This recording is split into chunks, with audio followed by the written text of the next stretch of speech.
Here's how to progressively deload taking notes. Your ability to absorb information during class is extremely important when it comes to getting good marks. However, school advice when it comes to taking notes is absolutely shit. I'll tell you the real way to actually take good notes. Now imagine the top geek in your class, right?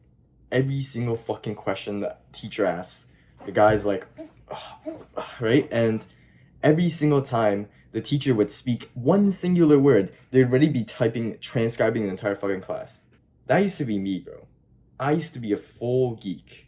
Like every single day, I would enslave myself to the entire fucking day of studying, memorizing every single word that came out of the teacher mouth, and absolutely shit lifestyle, bro.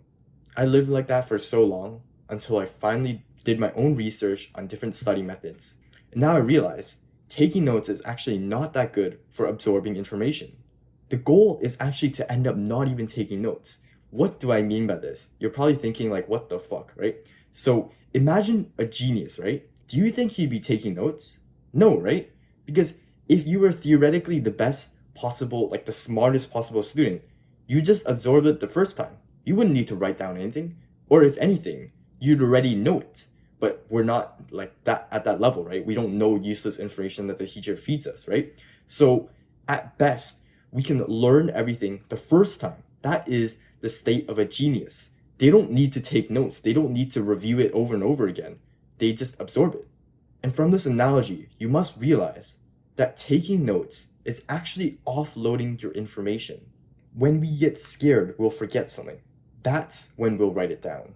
But the thing is, this just means that whenever we write something down, we're signing a contract with ourselves saying that we'll learn it later. We're going to forget it, so we just write it down so we can memorize it later. When in reality, you could have just learned it the first time if your brain was strong enough. So how do people learn things the first time? It's the concept of cognitive load. Cognitive load is pretty much the amount of power your brain has, right? So your brain doesn't have that much cognitive load. But the thing is, learning takes a lot of it. So the moment we start doing anything else, it actually takes away our focus from learning and from digesting the information and memorizing it from this on that spot to the point where we'll actually forget more. So let me give you an example, right? Imagine if you were sitting in class and I was yapping to you about some random bullshit thing, right? If I yap to you quick enough, you're gonna start getting anxious. You're gonna actually start getting scared. You're gonna forget the information. That's when your brain tells you, oh wait, I can't hold this all this information, so I'm gonna write it down. But then the moment you pick up the pencil, you're focusing on something else. You're actually splitting your attention from learning. So that means that makes you forget even more from the lesson, and which makes you write down even more until eventually you're pretty much just transcribing the entire class, like I did. And the reason why this cycle is so bad is because we're pretty much offloading all the information onto paper, when in reality, the most efficient possible method to listening and absorbing information is actually just to learn it the first time, right? We just avoid doubling our time spent by rereading our notes. So the first step whenever you learn anything is to make the information relevant. There's all these different techniques like analogies, simplifying it, like Freeman technique, right?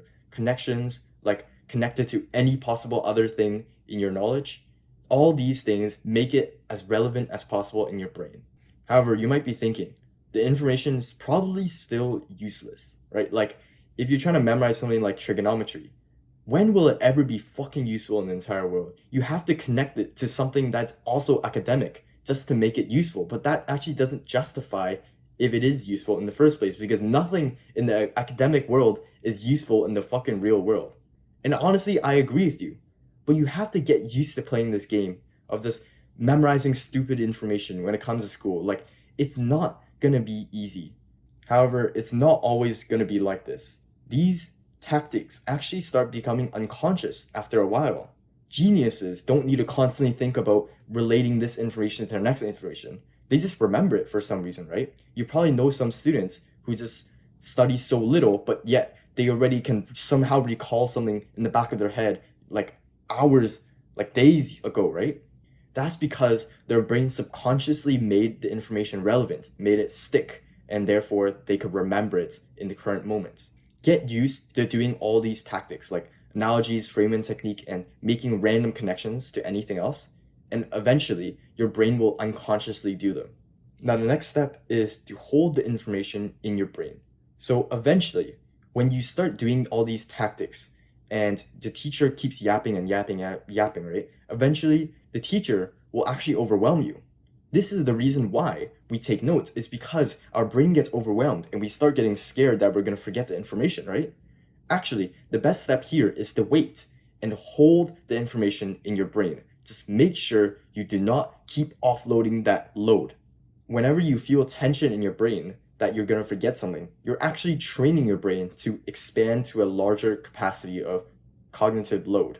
Think about it. Imagine going to the gym and every single day you lifted 3-pound dumbbells.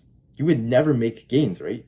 In the gym, we so clearly know that using light weights or not trying hard won't make gains in the gym. Yet, when it comes to studying and absorbing information the first time, we don't know that that strain is actually training our brain to have a larger capacity and hold more information at once. So every single time you feel overwhelmed, you must hold the information for just a little bit longer each time. And then once you feel like you actually forgot something, that's when you start taking notes. And how do you actually take notes? What is the perfect way to take notes? Well, really think about it. What are effective ways to study? You probably don't know this, but reading notes, reading textbooks, highlighting stuff, they're not effective ways of studying, right? You've probably heard of active techniques such as answering questions and doing past papers and even flashcards. They're not perfectly effective, but they still use active recall, which is why they're more effective than most other techniques, right? Well, when we write notes, not only are we offloading our cognitive load, if we just summarize it, there's no active method at all. And not only that, when we reuse the notes, we're forced to just read it, which is we're pretty much forcing a passive method of studying. So if you write notes like every normal human being, you're pretty much just forcing passive ways to study both during and after. Instead, the best way to actually write notes is to write questions, because the best way to prepare for a test is to do practice questions, right? So imagine I told you everything about the fucking mitochondria, right?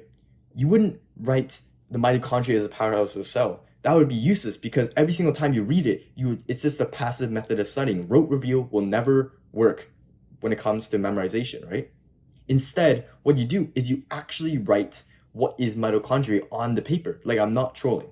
And what this does is the moment you read it, you can instantly start questioning your knowledge. You can instantly start realizing, oh, do I actually know what's a mitochondria or do I not? Essentially, taking notes in my method is pretty much the method of creating practice questions for your future self so that you can study with the most efficient possible technique.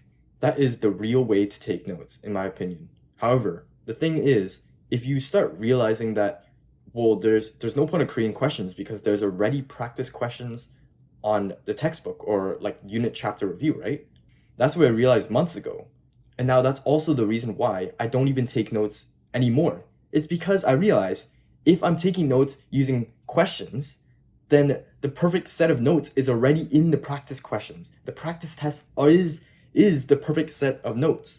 You see, practice questions test you on exactly what is going to be on the test. Practice questions, although it might seem like they're not notes, they actually test you on the perfect set of notes in your brain, right?